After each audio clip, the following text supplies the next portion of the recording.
Hey guys, I am Sandeep. Welcome to smart tutorial.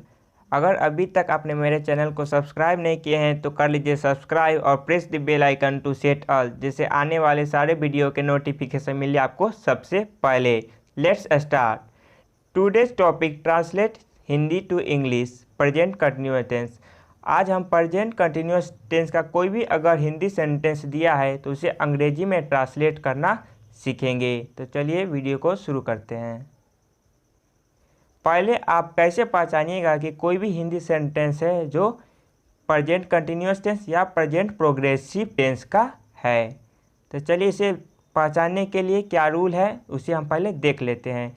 अगर आपको किसी भी प्रेजेंट कंटिन्यूअस टेंस या प्रेजेंट प्रोग्रेसिव टेंस को पहचानना है तो उसके लिए आपको क्या करना है, किसी भी हिंदी सेंटेंस, आपको कोई भी हिंदी सेंटेंस दिया हो उसके वर्ब के लास्ट में रहा है, रही है, रहे हैं अगर लगा हो तो ऐसे सेंटेंस प्रेजेंट कंटिन्यूअस या प्रेजेंट प्रोग्रेसिव टेंस के होंगे।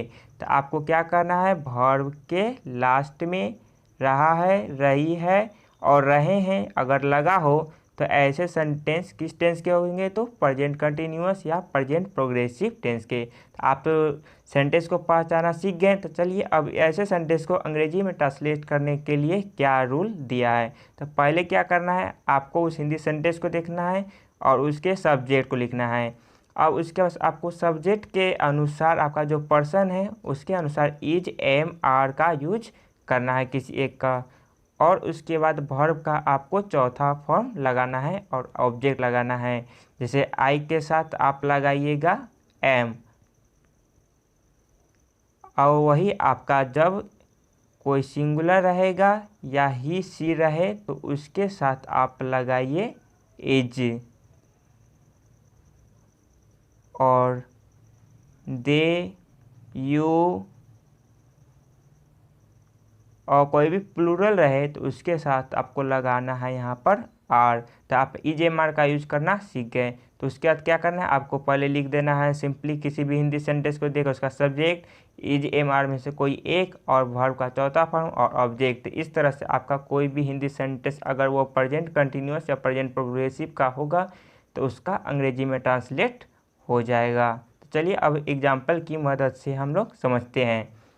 जैसे एक हिंदी सेंटेंस जो है, मैं परीक्षा की तैयारी के लिए पढ़ रहा हूँ। तो आपको क्या पीछे दिए थे, आपको किसी भी वर्ब के लास्ट में रहा हूँ, रही हूँ देखना है। तो यहाँ पर पढ़ना है जो कि हमारा वर्ब है और उसके लास्ट में रहा हूँ, तो इसीलिए क्या हो गया, ये प्रेजेंट कंटिन्यूअस टेंस का हो गया। तो चलिए अब इसको हम बनाते हैं। तो पहले क्या लिखना है आपको, तो इसमें लिखना है सब्जेक्ट। तो सब्जेक्ट क्या है, मैं। तो मैं का यहाँ पर हो जाएगा आई। आई के साथ क्या लगाइएगा, तो एम।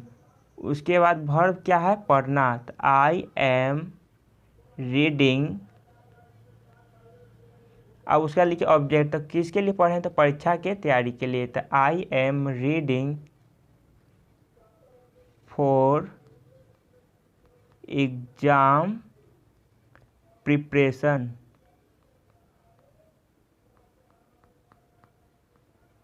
तो इस तरह से आपका जो कोई भी हिंदी सेंटेंस है जो अंग्रेजी में ट्रांसलेट हो जाएगा। तो मैं परीक्षा की तैयारी के लिए पढ़ रहा हूँ, तो I am reading for exam preparation. दूसरा सेंटेंस देखिए, वे लोग मेरे दोस्त से मिलने आ रहे हैं। तो इसका फिर क्या हो जाएगा, सब्जेक्ट हमारा क्या हो गया, दे के साथ लगा इज हमारे में से आर। तो दे आर, आना वर्ब है इसलिए दे आर कमिंग।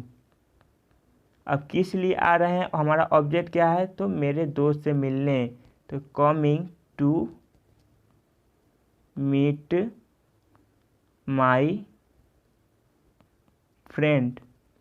तो हमारा क्या हो गया, they are coming to meet my friend.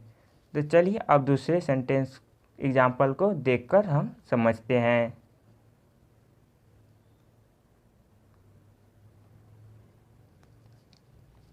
दूसरा हमारा एग्जाम्पल हो गया, हम लोग हिंदी सीखने की कोशिश कर रहे हैं। तो फिर यहाँ पे देखिए कोशिश करना वर्ब है, उसके लास्ट में क्या है, रहे हैं लगा हुआ है, इसलिए हमारा ये प्रेजेंट कंटिन्यूअस टेंस का हो गया। तो इसका बनाने के लिए हम क्या लिखेंगे, पहले सब्जेक्ट। सब्जेक्ट क्या हो गया यहाँ पर, वी।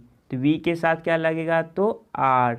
उसके बाद वर्ब क्या है हमारा, कोशिश करना। तो कोशिश करना का होता है ट्राई, तो इसका चौथा फॉर्म हो जाएगा ट्राइंग। तो वी आर ट्राइंग किस चीज़ के लिए, टू लर्न हिंदी। तो हम ऑब्जेक्ट लिख दिए, तो हमारा क्या हो गया, यहाँ पर हम लोग हिंदी सीखने की कोशिश कर रहे हैं, तो we are trying to learn Hindi.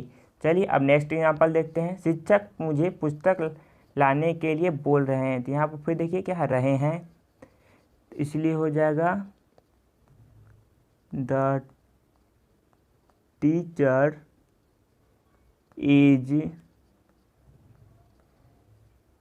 Telling me for bring book, क्योंकि यहाँ पे लाना का वर्ड होता है ब्रिंग। तो the teacher is telling me for bring book, शिक्षक मुझे पुस्तक लाने के लिए बोल रहे हैं। तो चलिए अब दूसरे एग्जाम्पल को देखते हैं। वह पुस्तक नहीं पढ़ रहा है। यहाँ पर भी देखिए पढ़ना के बाद क्या है, रहा है। तो हमारा वो हो गया प्रेजेंट कंटिन्यूअस टेंस का। तो इसको बनाने के पहले लिखते हैं सब्जेक्ट, तो सब्जेक्ट का हो गया ही, इसके साथ ही के साथ इज लगेगा। यहाँ पर देखिए क्या है, नहीं, निगेटिव है इसलिए लगाएंगे यहाँ पर नॉट। तो ही इज नॉट, पढ़ना का होता है रीड, तो यहाँ पर चौथा फॉर्म है इसलिए हो जाएगा रीडिंग।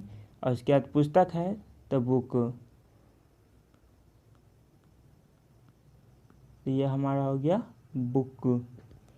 और देखिए अगला सेंटेंस है किसान खेत में पानी पटा रहे हैं। यहाँ पर भी रहे हैं तो क्या हो जाएगा, द फार्मर इज, पानी पटाना का होता है वाटरिंग इन द फील्ड। तो इस तरह से आप क्या है, किसी भी हिंदी अगर सेंटेंस वो प्रेजेंट कंटिन्यूअस या प्रेजेंट प्रोग्रेसिव टेंस का होगा तो आप उसे अंग्रेजी में ट्रांसलेट कर सकते हैं। आपको क्या लिखना है, पहले लिखना है सब्जेक्ट, उसके बाद ईजेएमआर में से कोई एक, उसके बाद वर्ब का चौथा फॉर्म, और उसके बाद जो हमारा ऑब्जेक्ट है। तो इस तरह से आप किसी भी हिंदी सेंटेंस को अंग्रेजी में ट्रांसलेट कर सकते हैं। तो आज के लिए इतना ही। और आप कुछ यहाँ पर मैंने आपके लिए एग्जांपल दिया हुआ है, तो इसे आप क्या है खुद से बनाकर प्रैक्टिस कर सकते हैं। आज के लिए इतना ही, धन्यवाद।